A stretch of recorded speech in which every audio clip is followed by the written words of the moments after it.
તો જય માતાજી મિત્રો, આજનો વિડીયો કાળુભાઈનો ખૂટિયાનો છે કે આજનો જે ખૂટિયો કે એ નંદી મહારાજ એ ખૂટિયો નથી. ખૂટિયા તો આપણે બધા થઈ ગયા છે, કારણ કે અત્યારે તમે ઉપર જોઈ શકો છો નંદી મહારાજના બંને પગ કાપી નાખવામાં આવ્યા છે. અને આપણે કેવી કે કાઠિયાવાડમાં કોકદીન ભૂલો પડ મારા ભગવાન, તારા એવા એવા કરું સન્માન કે તને સ્વર્ગ ભૂલાવી દઉં સાંભળા. અરે મિત્રો, આ ગુજરાત નથી, આ પહેલાનું ગુજરાત નથી. અત્યારના ગુજરાતમાં પહેલાના ગુજરાતમાં લાખ ગાડાનો ફેર છે. કારણ કે અત્યારના સમયમાં માણામાં માણહાઈ વહી ગઈ છે. એનામાં દયા, ભાવના, લાગણી, પ્રેમ, કરુણા કાંઈ નથી, બસ પોતાનો સ્વાર્થ છે. મિત્રો, મારું બાજુનું ગામ રંડોળા, અને રંડોળાની સીમમાં મેં નજરે જોયેલું ચાર નંદી મહારાજને ઢીમ ઢાળી દીધું, એટલે કે એને મારી નાખવામાં આવ્યા. કઈ રીતે માર્યા એ મને ખબર નથી, પણ જો માણસના ખેતરમાં જો નંદી મહારાજ નુકસાન કરે છે એ 100% વાત સાચી છે કે તમારા ગામમાં, તમારા ખેતરમાં તમે પરસેવો વાળી તન તોડ મહેનત કરીને તમારો મોલ અને પાક ઊભો કર્યો હોય અને એને જો ખેદાન મેદાન કરી નાખે તો એ નંદી મહારાજને તમે મારો, ધોકા મારો અને ઝટકા મશીન મૂકી ગયો, એ બધી વાત તમારી સાચી છે. અને એવો મારો કે એની વાત પૂછોમાં, પણ મિત્રો એના બબ્બે ટાંટિયા કાપી નાખવામાં આવે, ત્યાં સુધી આવો અત્યાચાર કરવામાં આવે તો એની જગ્યાએ આપણા પરિવારનો કોઈ સભ્ય હોય અને એના કદાચ ટાંટિયા ભાંગી નાખવામાં આવ્યા હોય તો તમને કેવી ફિલિંગ આવે એ જરૂર મને કહેજો મિત્રો. કારણ કે આ જમાનામાં ભગવાન અહીંયા ન આવે. ભગવાનને લાવવા હોય તો સારા કાર્ય કરવા પડે અને અબોલ જીવને હેરાન ન કરાય. મિત્રો, અત્યારના સમયમાં એમ કે કર્મ હોય કાળા તો શું કરે માળા. કારણ કે હું તમે બધાના કર્મ કાંઈ હારા છે ને એ તો બધાને ખબર જ છે, પોતપોતા કેવા હોય. પણ મિત્રો, મારી બે હાથ જોડી નમ્ર વિનંતી છે કે બને ત્યાં લગન અબોલ જીવની મદદ ન કરો તો કોઈ વાંધો નહીં, પણ જો આવા ચાર નંદી મહારાજને તમે ટપકાવી ગયો અને એના બબ્બે ટાંટિયા તમે કાપી નાખો તો મિત્રો એ વાત ગેરવ્યાજબી છે. માનવતા થોડી ઘણી દયા ભાવના રાખો. ભગવાન જોવે છે, ભગવાન નથી એવું નથી હું કહેતો, પણ આ ધરતી ઉપર ભગવાન ન આવે.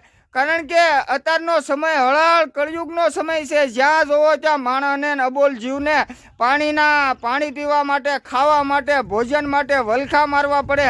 અને જ્યારે એના પેટમાં ભૂખ લાગી હોય ત્યારે એ તમારી વાડીમાં આવે અને કાંઈક થોડું ઘણું નુકસાન કરી જાય, એ વાત 100%ની સાચી છે. પણ આવી રીતે જો અબોલ જીવને મારી નાખવામાં આવશે તો કોરોનાને બીજી વાર આવતા વાર નહીં લાગે, આ દુનિયાનો નાશ થતા વાર નહીં લાગે. આપણે અત્યારે જોયું છે કે આપણી આ દુનિયામાં બીમારી વધી ગઈ, આપણને રોગો આવવા માંડ્યા, બધાને ઘેરે ઘેરે ડાયાબિટીસ થઈ ગઈ. તો એ એમથી નથી થઈ ગઈ. આ અમને કેમ નથી ડાયાબિટીસ, અમને કેમ એ કઈ રોગ નથી મિત્રો? એનું કારણ છે કે તમે કદાચ પણ ભૂલમાં પણ જો અબોલ જીવની સેવા કરી છે તો ભગવાન તમારી દરેક મિનિટ અને દરેક કલાક તમારી જમા થશે ઉપર ભગવાનના ખાતામાં. એટલે મદદ ન કરો તો કાંઈ નહીં, પણ આવી રીતે જો તમે ખૂટિયાને અને નંદી મહારાજને મારી નાખો ને ત્યારે તઈ મારે કહેવું પડે કે એ ખૂટિયા નથી, આપણે ખૂટિયા છીએ. કે આવા નંદી મહારાજના અબોલ જીવના પગ કાપી નાખે પછી ગામની સીમમાં 4 દી પાણી વગર, ખાધા પીધા વગર પીડ્યા રે અને પોતાના અડીખમ હાથી જેવું શરીર લઈને ઢળાતા જ્યારે આગળ ઊભા કેળે સડે ને તો એ ખરેખર દયા હોવી જોવે આપણામાં કે એની વારે જ આવી એની મદદ કરવી.